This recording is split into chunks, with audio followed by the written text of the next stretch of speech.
Kaixo, kontura uzate ja aste honen bukaeran gure ibilbidean erdia indaukiko deula. Nei tita pasa zait. Bueno, goatu zaitezte Z eta E letrak berdina esan nahi duela, da, intentsitate maila esan nahi duela, bai, E bat o Z bat, berdina dela.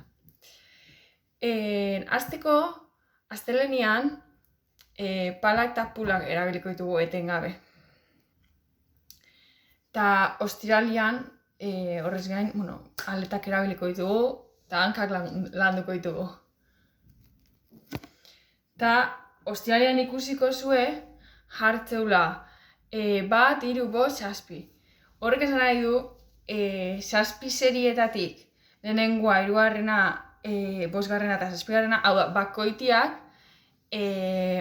pala eta pulak inin berko jala, eta bikoitiak material gabe.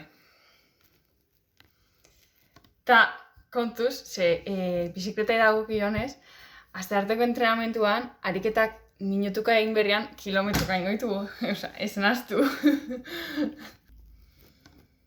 Ta igandian, 2 ordu nahi basue gehioko ibilbidetxo bat aldapakin, eta gero, 2 orduko tartea utzita, korrek ingo deu, ordu erditxo bat, suabe, lasai, astea bukatzeko.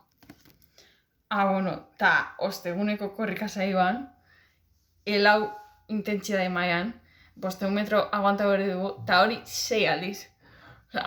Ondo kontrolau intentsitate mailaz, gogorra jongoa, esango jazu, Hori importantia da, azkeneko seria lehenengoa bezala itia. Ez du alio gero ezinean jutea. Eta hoxe, aprobetxau egualdia eta esango jazu,